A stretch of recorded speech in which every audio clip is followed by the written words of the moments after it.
Alô, bom dia, estamos de volta, sejam todos bem-vindos nessa quarta-feira, dia 7 de fevereiro de 2024. E começo logo metendo o pé na jaca.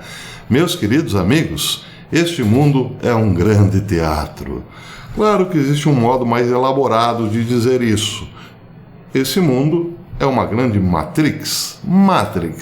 O filme mais importante, provavelmente o filme mais realista da história do cinema. É uma grande Matrix. Vejam que interessante. Uma matéria publicada ontem, a mais recente, no think tank mais antigo do mundo, o RUSI, que é uma sigla, uma abreviação de Royal United Service Institute, publicou ou acusou a Rússia de estar usando armas de destruição em massa na Ucrânia. A matéria dizia o seguinte: em outubro de 2023, a equipe de inteligência e análise de código aberto da Rússia lançou luz sobre o oleoduto de munições do porto de Rajin, na Coreia do Norte, até as instalações portuárias russas em Dunai. No início desse ano, autoridades e meios de comunicação dos Estados Unidos notaram que a Rússia está agora utilizando mísseis balísticos adquiridos junto à Coreia do Norte na sua agressão contra a Ucrânia. Os detritos recolhidos nas linhas de frente sugerem que as armas são mísseis balísticos de curto alcance KN-23 e KN-24, que têm um alcance estimado de 800 a 400 quilômetros, respectivamente. Embora as discussões tendam a centrar-se na eficácia das armas, talvez ainda mais prejudicial seja o impacto da sua utilização nas normas relativas às sanções internacionais e à não proliferação de armas de destruição em massa. Para ser claro, diz o think tank, a aquisição pela Rússia de mísseis balísticos e armas convencionais à Coreia do Norte constitui uma violação grave das sanções internacionais. Após o primeiro teste nuclear da Coreia do Norte em 2006, anotem essa data, o Conselho de Segurança da ONU adotou a Resolução 1718, que, entre outras proibições, impunha um embargo de armas ao país, a Coreia do Norte. O Conselho de Segurança reforçou novamente o embargo em 2016, com a Resolução 2270, para incluir proibições contra transações financeiras, formação e aconselhamento relacionados.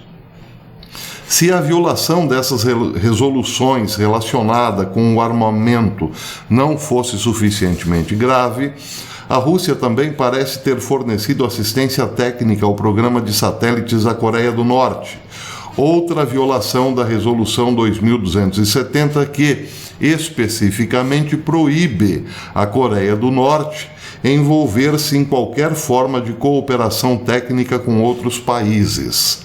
Estados-membros em lançamentos que utilizem tecnologia de mísseis balísticos, mesmo que caracterizados como lançamento de satélite ou veículo de lançamentos espaciais.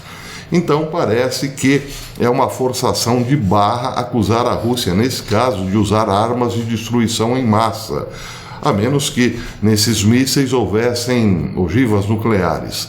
Mas essa forçação de barra tem tudo a ver com o próprio ethos desse think tank, que é o mais antigo do mundo, como disse. Ele é um porta-voz acadêmico, por assim dizer, do pensamento globalista, ou então do Deep State, acusando os outros do que provavelmente eles próprios ajudaram a fazer. Porque vejam que interessante, parte 2. Uma matéria deste mesmo think tank, publicada em 19 de novembro de 2007, lembram que o primeiro teste da Coreia, teste nuclear, foi em 2006? Pois é. Esse mesmo think tank, o RUSI, em 2007, em novembro de 2007, dizia o seguinte, trazia um alerta gravíssimo. Apesar da detenção do cientista paquistanês Abdul Qadir Khan, o seu legado continua vivo e uma rede de conhecimentos e materiais nucleares transportados ilegalmente ainda floresce. foi criada uma série de iniciativas para ajudar a combater esse problema, e as nações que estavam formalmente envolvidas na proliferação tomaram medidas para controlar os exportadores de tecnologia nuclear. A extensão do conhecimento necessário para desenvolver uma arma nuclear, juntamente com os esforços para conter a proliferação, significa que os grupos terroristas têm maior possibilidade de tentar adquirir armas biológicas, químicas ou explosivos convencionais. Após a confissão do cientista paquistanês Abdul Qadir Khan, em 2004, de gerir um mercado negro nuclear que forneceu conhecimentos, tecnologia e designs de armas nucleares a pelo menos 3 países durante 2 décadas, persistem evidências de que a rede ainda está em operação. Bem, Abdul Qadir Khan é o pai da bomba atômica do Paquistão e ele estava fornecendo toda a tecnologia que detinha para 3 países, segundo o Russi. Isso, como disse, em 2007. Coreia do Norte tinha feito seu teste nuclear em 2006.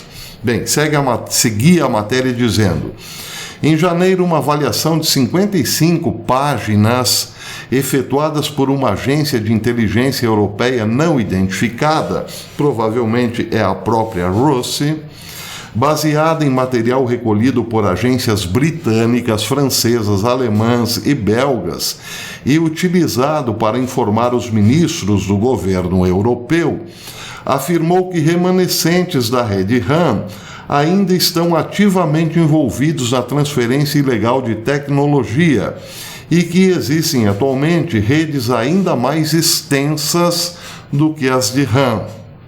A extensão das atividades da rede RAM revelou como certas nações adquiriram secretamente uma vasta gama de bens para implementar os seus programas de armas nucleares, biológicas e químicas, NBC. A extensão total da rede RAM e das mercadorias traficadas ainda não foi estabelecida, embora a Agência Internacional de Energia Atômica e a CIA tenham descoberto um certo grau de proliferação de tecnologia e conhecimentos nucleares para estados aspirantes à energia nuclear.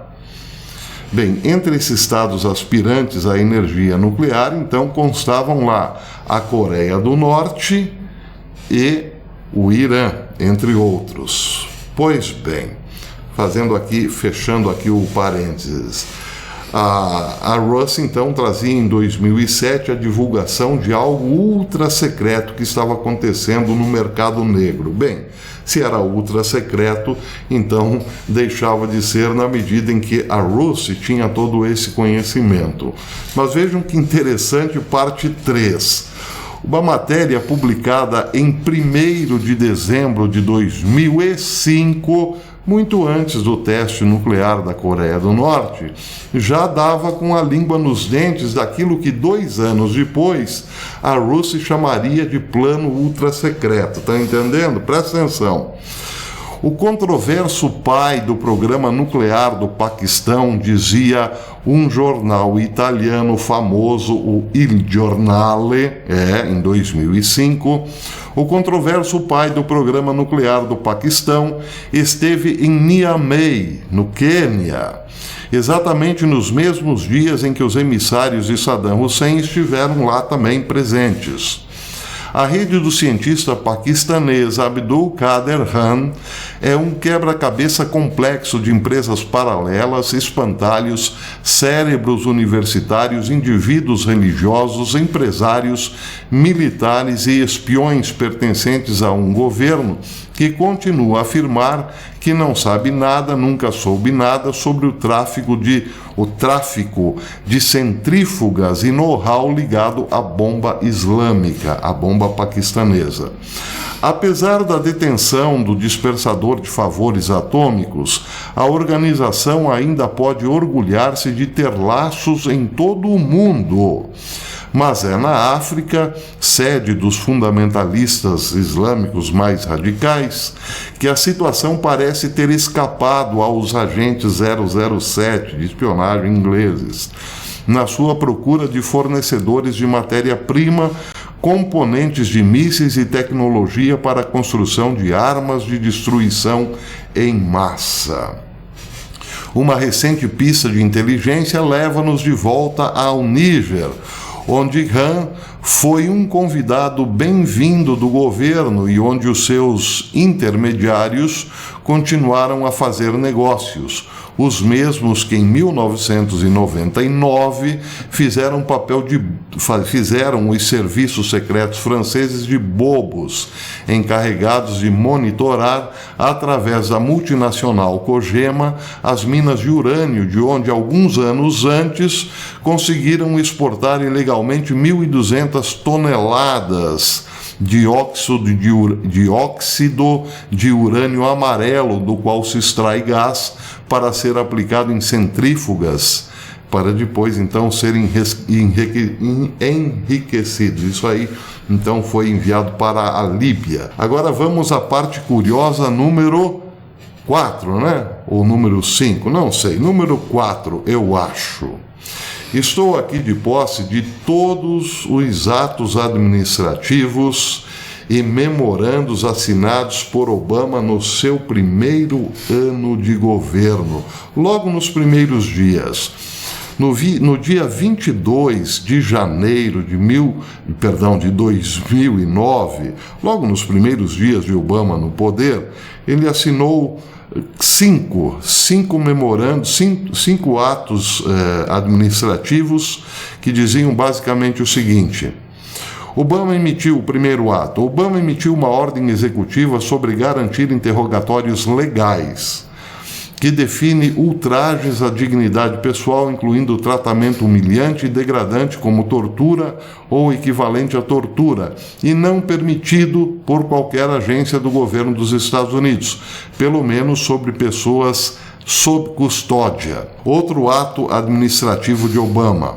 Obama emitiu uma ordem executiva sobre o encerramento das instalações de detenção de Guantánamo, que diz que Guantánamo deverá ser fechada assim que possível, e no máximo de 1 ano a partir da data desta ordem. Outra ordem assinada naquele mesmo dia. Obama emitiu uma ordem executiva sobre revisão das opções de política de detenção, que estabelece uma força-tarefa para estudar o que fazer com indivíduos capturados ou detidos em conexão com conflitos armados e operações de contra-terrorismo. E, finalmente, a última nota assinada naquele mesmo dia, o dia 22 de janeiro de 2009. Obama emitiu um memorando presidencial sobre a revisão da detenção de Ali Saleh Kalam Al-Mahri, prestem atenção nesse nome, que está detido como combatente inimigo da Marinha dos Estados Unidos. Ele é o único combatente inimigo conhecido que está detido no território continental dos Estados Unidos. Ele é cidadão do Catar, mas foi preso em Illinois, porque, segundo o New York Times, funcionários do governo alegaram que ele era um agente adormecido da Al-Qaeda, enviado aos Estados Unidos para cometer assassinato em massa e perturbar o sistema bancário. Então, todas essas notas aí foram assinadas em 22 de janeiro, ou seja, basicamente criminalizando o uso de interrogatórios por parte dos agentes americanos aos então suspeitos de terrorismo e também livrando um pouco a barra daqueles considerados mais perigosos. Entre eles, um que tinha ligação estreita com quem? Adivinhem quem? Pois é, Abdul Qadir Khan. Em 6 de fevereiro daquele mesmo ano, de 2009, Obama assinou 2 ordens executivas. Uma revogava uma ordem anterior de Bush em relação à construção civil, que tirava poder dos sindicatos. Obama revoga aquilo e volta então, coloca então de novo a construção civil dependente dos sindicatos da área. Mas isso não tem nada a ver com o que eu estou falando. O mais interessante, é a segunda ordem executiva assinada naquele dia, 6 de fevereiro. Em resposta à ordem executiva do presidente Obama de 22 de janeiro, foram retiradas as acusações contra o detido de Guantánamo, Abdel Rahim al-Nashiri, um suspeito da Al-Qaeda no atentado bombista ao USS Cole em 2000, que matou 17 marinheiros norte-americanos.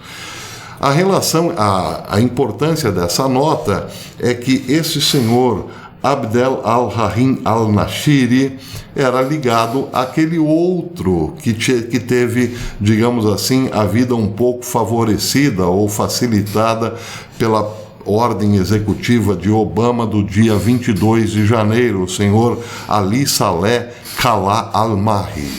Pois é, eram os dois bem ligados. Mas o mais interessante dessa história toda é a coincidência. Essa ordem executiva de Obama foi assinada no mesmo dia em que o senhor Abdul Qadir Khan, o pai da bomba atômica do Paquistão, era libertado. A matéria daquele dia dizia: o Paquistão libertou Abdul Qadir Khan da custódia. Khan foi o pai da bomba do Paquistão e também forneceu planos para armas nucleares ao Irã, a Líbia e a Coreia do Norte. Ele é considerado uma grande ameaça de proliferação nuclear. Coincidência porque quando Obama assina uma ordem executiva dando vida boa a Abdel al-Rahim al-Nashiri, ele está praticamente libertando os parceiros comerciais da rede Khan.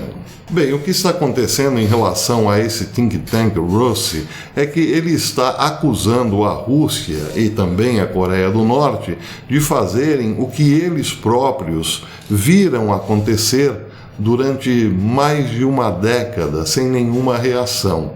Parece, claro, um grande teatro, evidentemente que parece. O que está acontecendo é que sim, a Rússia estabeleceu um comércio de armas com a Coreia do Norte. Mas como a Coreia do Norte recebeu tanta tecnologia do Paquistão, um país cuja presença americana sempre foi muito forte? Basta lembrar que quando os Estados Unidos precisaram pegar Bin Laden, por assim dizer, foram lá, direto no Paquistão, uma mansão onde estava Bin Laden e sua família, não é? Pelo menos essa é a versão oficial. Os Estados Unidos têm bases muito fortes no Paquistão e tem também, claro, muitos agentes inteligentes no Paquistão.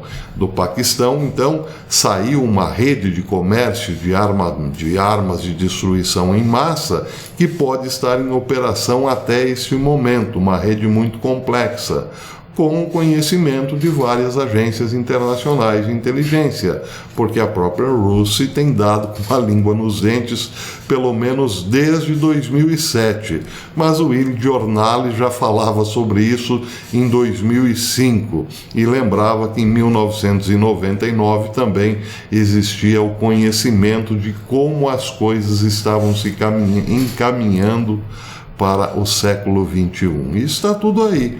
Então, repito, parece que o mundo é um grande teatro.